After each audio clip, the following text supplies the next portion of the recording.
Hello, I am your new favorite, JJ Caballero, joined by the lovely Goins, or usually joined by the lovely Goins, Casey Goins, and this is Monostereo Video, a podcast about movie music. I'm a songwriter, producer, DJ, while Casey is an amazing hairstylist and salon owner, and we love movies and music, and this is the perfect excuse to talk about music and movies and their cultural impact. How are you doing, my friends? How's everything going? I hope everything's going well for you. Solo episode today because it's that time of year. It's that time. It's time for a solo episode. We've been busy. It's summer. I warned you all, and I thank you all for sticking around with us. I thank you all for your patience as the playback episodes are happening in between our regularly scheduled program.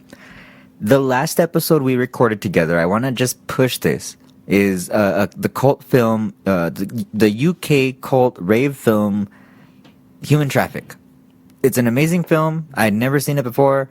Had a great time watching it. The soundtrack's rad.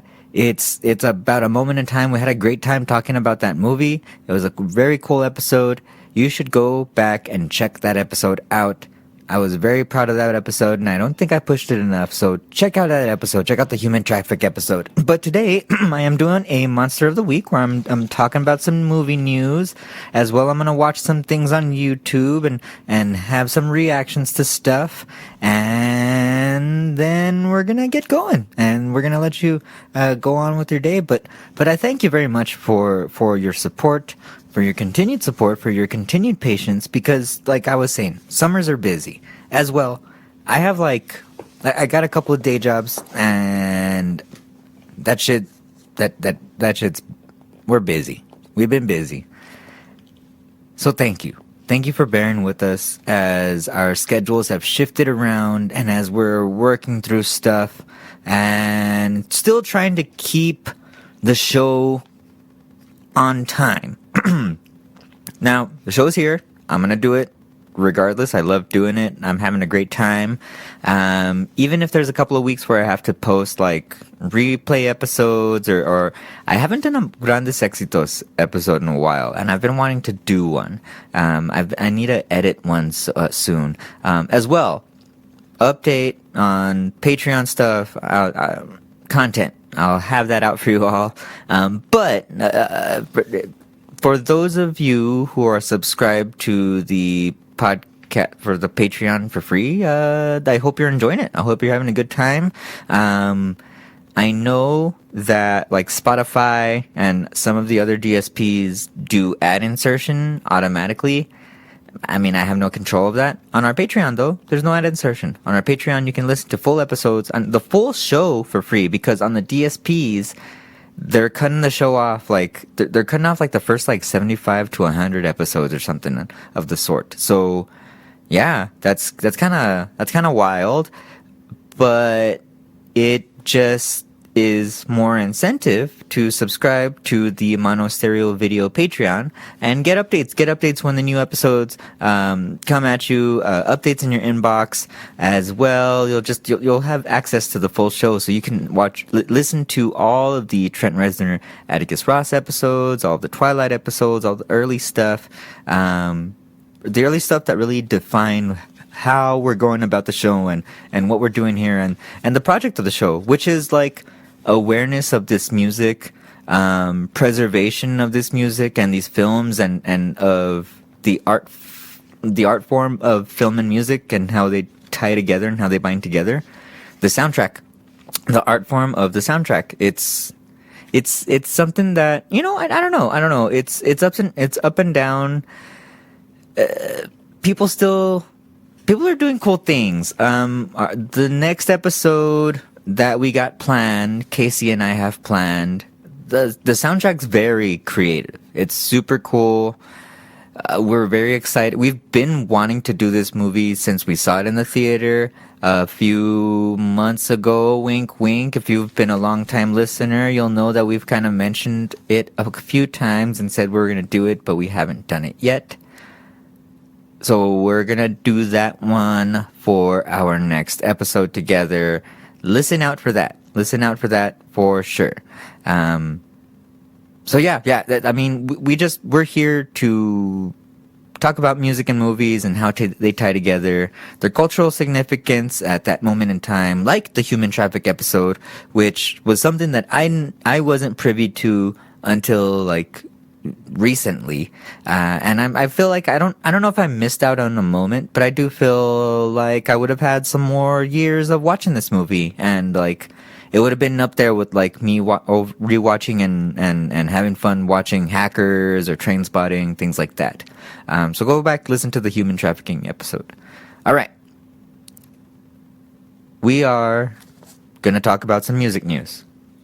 I would like to thank the members of Subvert.fm, of the members of the forum, for always like keeping the forum flush and full of industry music news and like updated with things that are going on in the world.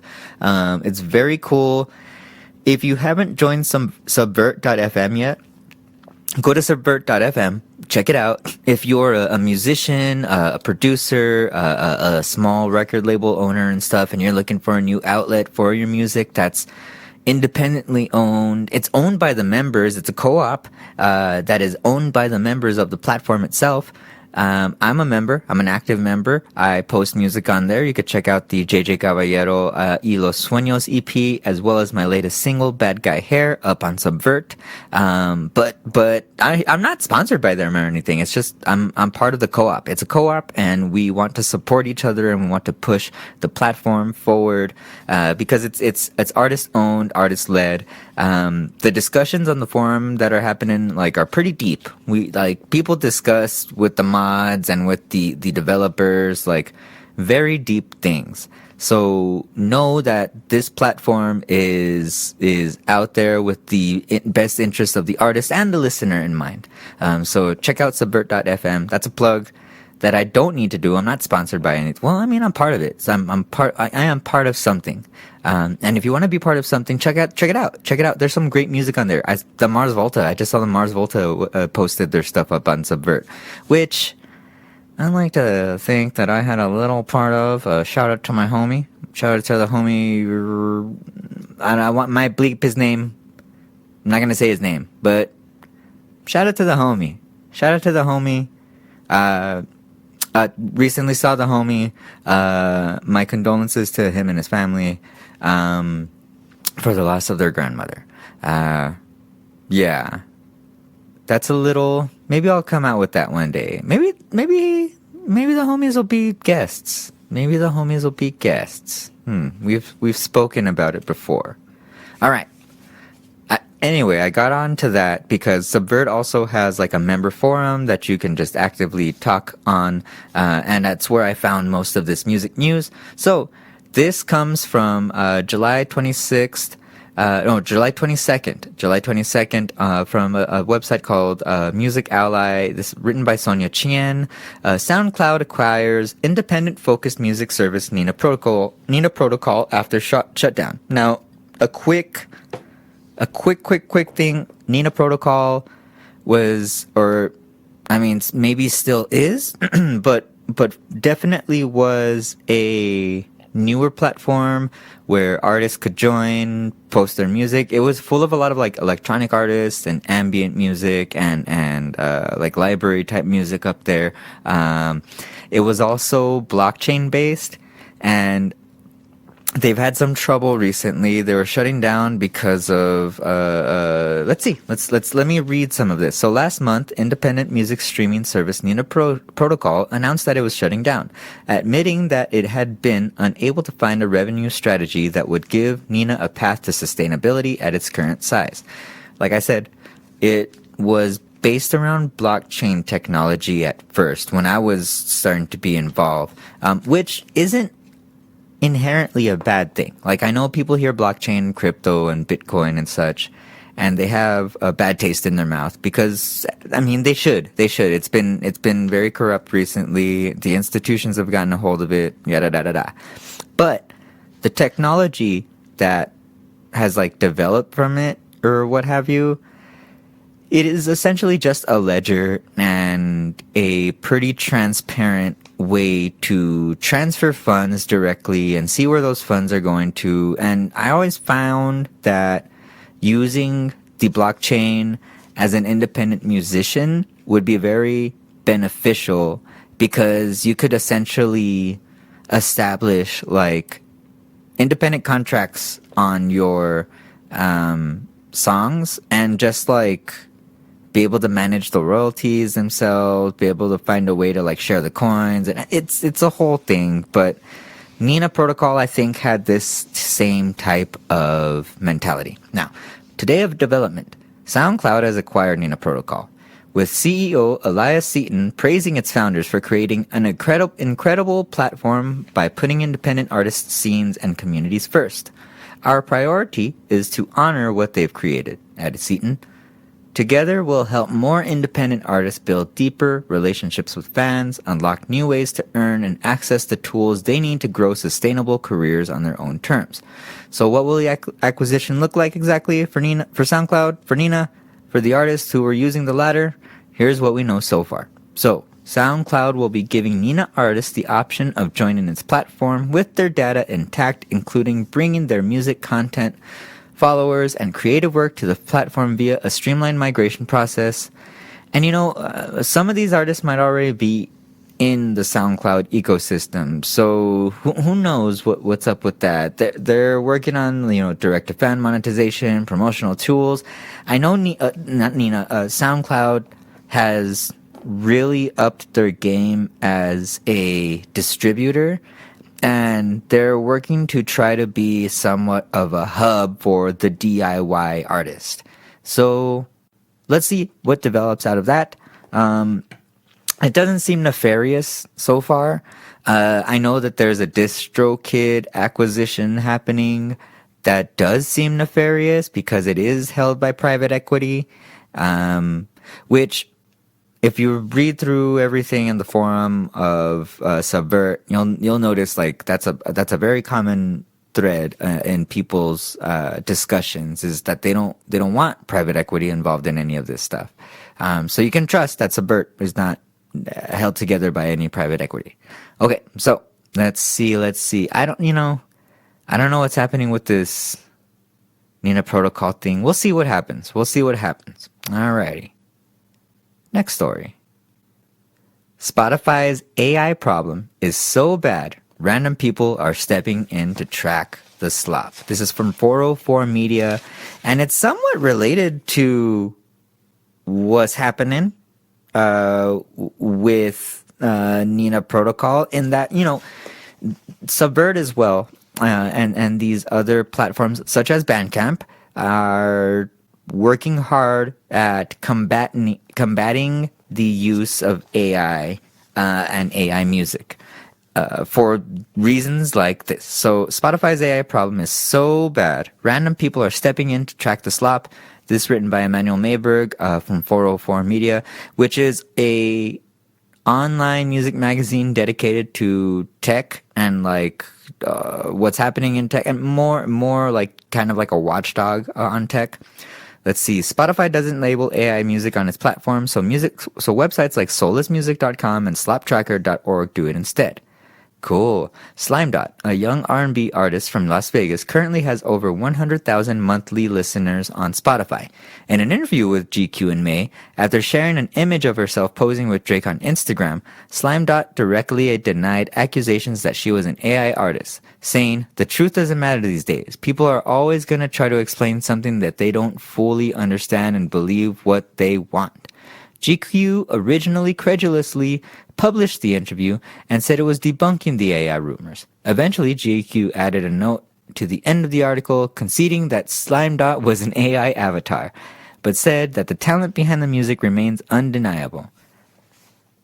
Oh my god. Oh my god. The talent behind the music remains undeniable. Okay, let's continue this a little bit. I don't know how much I'll get through, but the confusion that could have been avoided if Spotify had done what many of its users and critics have been begging it to do since AI music generators like Suno and Udio made it trivial to flood the internet with AI music.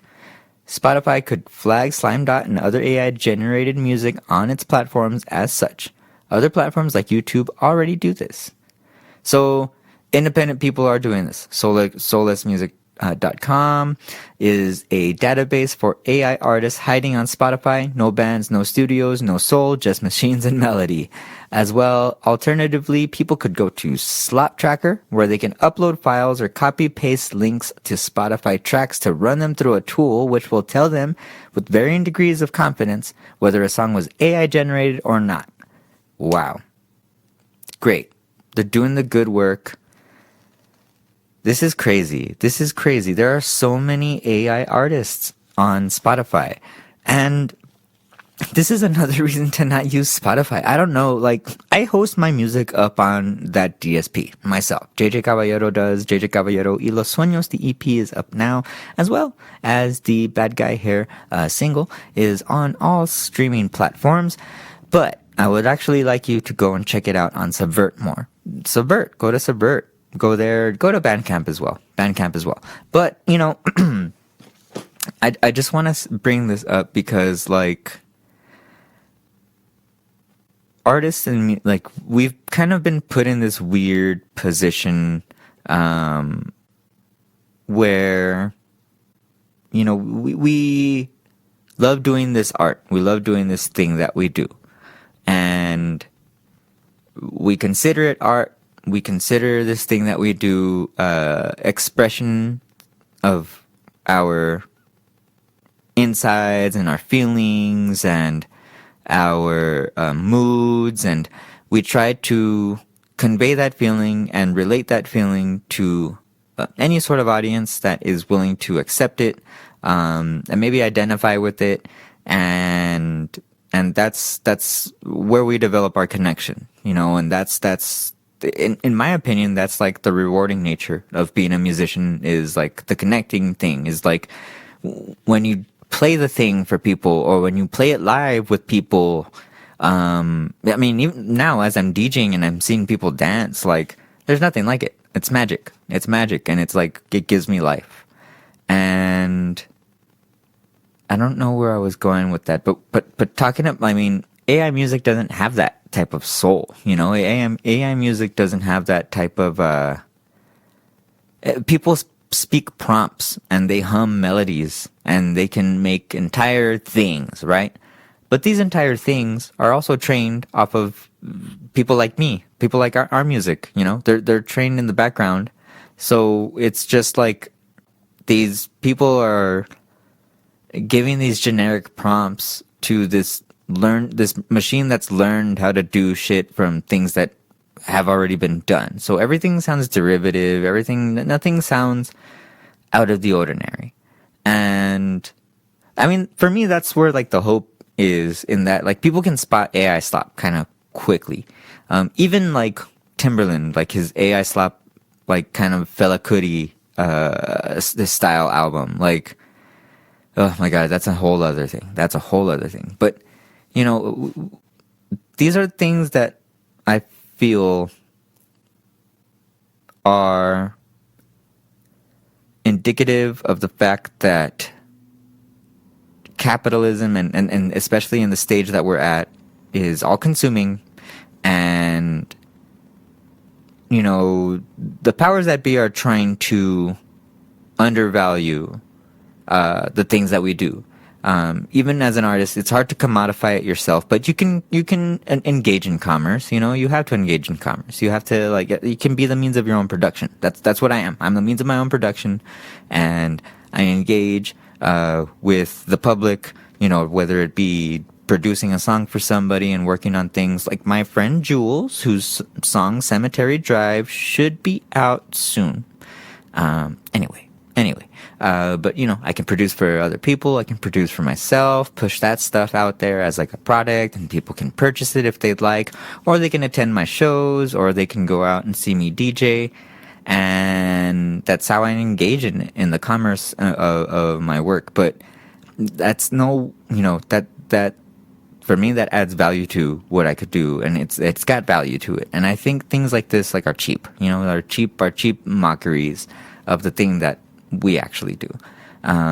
So I don't know, man. Like, I'm glad that people are stepping up and are being annoyed by AI slop as much as real artists are annoyed by AI slop.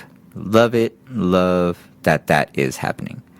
Which also leads us to this article that I found. Why are people buying so many CDs? This is by Jay Peters out of The Verge. A new report shows that CD sales are up over the first half of 2026. CD sales are apparently going up, reportedly thanks to fans realizing they're an affordable way to support their favorite artists. According to new reports from a new report from research firm Luminate, 16.3 million CDs were sold in the first half of 2026 in the U.S., a 16% increase year over year. The growth in CD sales was driven by collection building, price accessibility, massive albums such as BTS's Ararang, and a strong K-pop release schedule, Luminate says.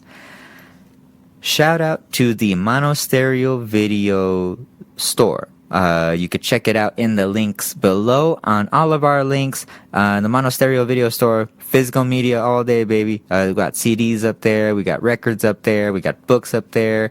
We have VHS tapes up there. We also have Mono Stereo Video shirts. We have Deep Cuts. Shout out to Casey. Deep Cut shirts up there. JJ Caballero merch, I believe, is up there as well. You can double check that. But we do believe in the value of physical media because in the streaming era, when Spotify is flooded with fake music, at least what you have in your hands was put out by the artists themselves, and they dedicated the time and the effort to package together, to work on a CD, to master for a CD, to master for vinyl, to put out vinyl, to put their money, hard-earned money, back into the product so that you can have it. Physical media all day, baby. And that's very cool. Even if you remove K-pop sales from this data, CD sales still went up in the US, increasing 6.7%. And it appears that some people aren't even buying the CDs to listen to them, as Luminate's report notes that approximately half of the Gen Z and millennial buyers picking up CDs don't own a CD player. I can attest to this. The Mono Stereo Video, our shop, CDs. That's like people buy CDs. I have to ship out some CDs tomorrow actually. Ooh. Anyway, people love CDs. The Gen Zers are down for CDs. The younger millennials, the people my age millennials are super down for CDs still. I love them. I do very good sound quality, and you can have it, you can handle it. CD booklets, that's the thing about K-pop is like you go to any sort, like you can go to an FYE or you can go to a Barnes and Noble and you'll see a wall of K-pop, and K-pop artists very much know how to package their shit. It's wild actually. It's kind of wild to witness like them understanding the nostalgia of the CD. It's also wild noting about youngsters not having CD players and still buying it. And it's noted too, I do research about this, it's noted that that's what happens in the vinyl market as well. People will still stream the album, but they just want to have the physical version of it. Which I find fine. I find cool. Like, if you want that, if you want to collect it, collect it. Keep vinyl alive. Keep physical media alive. Yeah, we're all losing access to, like, everything is on the streamers now, but it's also not on streamers. Movies disappear all the times. Our whole podcast is based on an art form that, like, disappears kind of quickly. Like the soundtrack, like Wendy Carlos's Clockwork Orange is not streaming anywhere. Wendy Carlos's full The Shining score is not streaming anywhere. You can only find that, I believe, on vinyl, on like this special reissue thing. So like these things, stuff disappears. It's erasure of art. And actually, it's weird. I mean, trying to think about it, in Wendy Carlos's case, it's also like kind of erasing transness and trans art. That's That's pretty fucked up if you think about it. It's pretty fucked up if you think about it. So keep physical media alive. Go out there. There's tons of stuff to collect. There's tons of stuff to buy, to find. People, you know, in clearing out shelves, like people get rid of CDs all the time. They got rid of vinyl all the time. Go out to a garage sale. Go out to a thrift store. There's bins and tons of stuff out there that hasn't been listened to, that deserves to be listened to and preserved. So check it out. Go out there, find it yourself, or you can also go to the Mono Stereo Video store. Check it out. Check it out. Check it out. Check it out. All right. Now, gonna do a few little reactionary things, a few reactive things. I'm gonna watch a couple of I'm gonna watch a trailer, and I'm gonna watch. Okay, so let's do this first. Spider-Man Brand New Day is coming out this week, and I'm pretty stoked about it. There's a lot of like, it's the best Spider-Man movie. There's a lot of hype. So the thing is, Sadie Sink, the young actress from Stranger Things, she's in this movie, but people don't know who she is, or there's been rumors of who she is. So at the premiere, Steve Lacy of the Internet, the band The Internet, and of solo fame, was being interviewed, and let's see what he had to say about this. Out of all the characters in the film you're aware of, and without spoiling anything, who is your favorite, or who are you most excited to see? You know what? Jean. I like Jean. Okay. She's the villain, but like, there's a reason to her madness. Okay. Is that a spoiler? I like her character. I like her character. I don't know why. Out of all the characters in the film you're aware of. I hate that music was back there, was in the background. What the fuck is that? What the fuck is that? For real. What the fuck is that?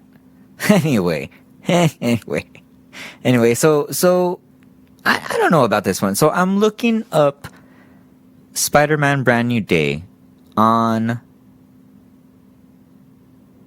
the Letterboxd page. And, you know, so everybody's saying that he confirmed that Jean Grey was going to be in here as the villain. Now, there's another Jean on the cast list here, Detective Jean DeWolf. Okay, Jean DeWolf, played by Liza Colon Zayas. If she could be the villain, I don't know. I think that I saw a post where people were pointing that out. Sadie Sink's character is unnamed in this. I don't know, man. I mean, John Bernthal is going to be in this as the Punisher. He's already outed as him. Bruce Banner, the Hulk, is on here. Marvin Jones III's here on as Tombstone. So I don't know. Only time will tell. But what do you think? Do you think Steve Lacy spoiled it and Sadie Sink plays Jean Grey? I don't know. I think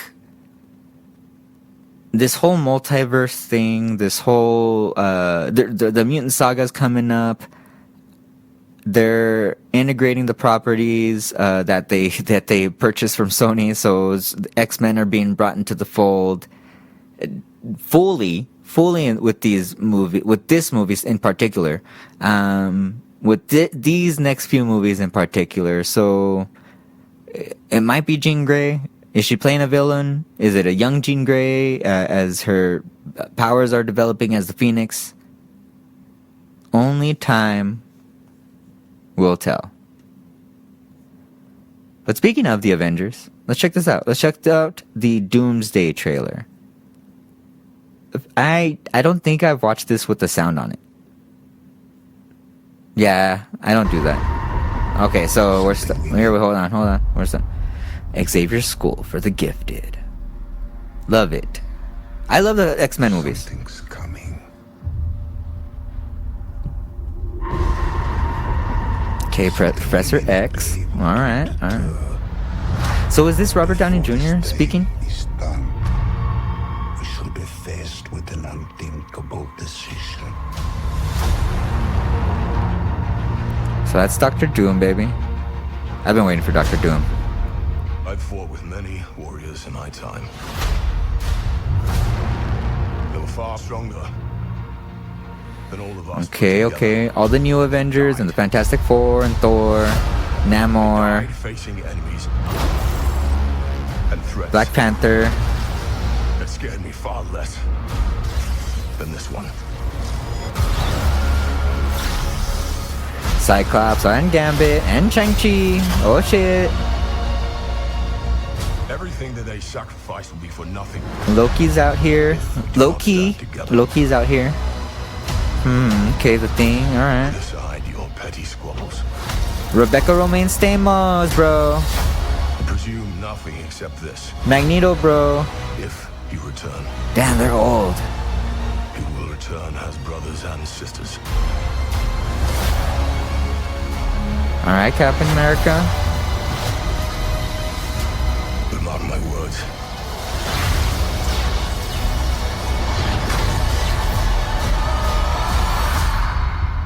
We're going to need a miracle. Hey, pal. It's not possible.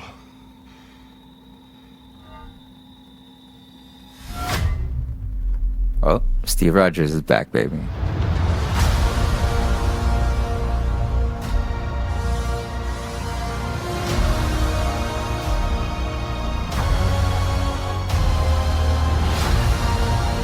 I mean, see it in Infinity Vision. I don't know what that means. I wonder what that means.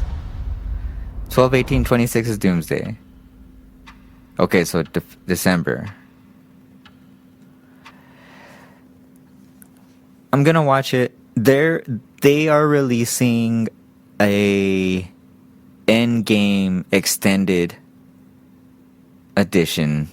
Once again, fucking Disney milking it, baby. That's what they're doing. But supposedly, the new Endgame release is gonna have extra scenes that are tying the movie and the universe directly together. We'll see what's up.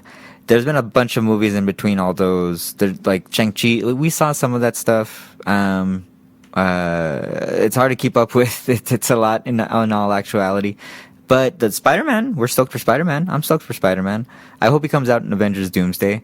I hope that like there's like a whole X-Men thing, but aside from it, like Wolverine, I hope Wolverine's in it. I don't know. We'll see. I hope it's just fan service. Like the Mortal Kombat 2 was just fan service. It wasn't that great a movie, but I loved it. It was awesome. A few other MCU announcements. Ryan Gosling is gonna be Ghost Rider, which is super cool. Super stoked about that. I am a fan of Ryan Gosling. And I loved him in Drive. There's people that have been putting little compilations together of Drive, but then putting like the Ghost Rider logo on it. It's been pretty cheesy. David Johnson of Alien Romulus fame and of The Long Walk, and he's been popping up. He's great. He's a great British actor. He's going to play. I think he's going to be the new Black Panther. He's going to be T'Challa's son in the new Black Panther movie coming up. That was announced at one of the cons. I think Comic-Con was where a lot of this stuff was announced. There were other things announced in the extended universe, but not enough to make me want to look into it too hard. Those two were cool announcements. I thought they were pretty cool, because we've spoken about them on the podcast before. That is today's episode. It's Monster of the Week episode. Had a great time. You know, it flew by. It flew by talking music news, talking about things that I love to talk about. Thank you all very much. Thank you all very much for listening, and thank you all for your continued patience as we trek through the summer and as we try to get all these episodes out to you and get what we can out to you, because summer is wild. We have so many things going on. But thank you for continuing to listen and continuing to check in and continuing to support. Once again, check out the Human Traffic episode that I posted a couple of weeks ago. Check out any episode previously. My favorite Hackers. Love Hackers. Love that movie. Also love listening to the Twilight episode, doing the Twilight episodes. If you can't check them all out at once, you can subscribe to our Patreon for free and listen to all of them. All the episodes are up there. All the episodes are synced up. Some of them are even doubled. Like, they're barely removing all the doubles. It's great. Yeah, it's been wild. It's been a wild thing. So check that out. Casey is Harry on Instagram, Deep Cuts on Instagram, Monostereo Video on Instagram. Check us out on Letterboxd. I've been really bad about Letterboxd. We've been watching so many movies. I'm really bad about keeping up with our Letterboxd. I'm gonna try, but we'll see what's up. There are also paid tiers up on our Patreon. A few of the Monostereo Video MSV TV episodes are up there fully, but I need to record some more. So that stuff will be up there. I'm also going to be putting out some edits that I really can't release on DSPs because of reasons.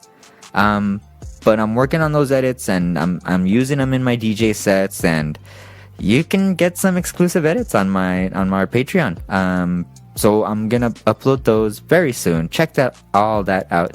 Check out all the links below. Follow us on all those social medias. Check out the links below. You could hit us up on the Depop shop if that's easier for you. The Monostereo Video shop directly. You can help support us there. There's also a little tip jar on our Ko-Fi page. If you are so inclined and can totally help us out, that's great. That's wonderful. We love you for that. But the best way to help out is to just share these episodes, this episode, the Human Traffic episode, the Hackers episode, with people that you think would enjoy it, that would love it, that love to hear nerds talk about movies, and music and movies. Maybe somebody that cleans their house a lot and smokes weed a lot and just wants to listen to people that do that all the time as well.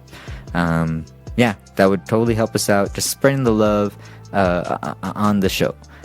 Thank you guys very much. We will listen to you later.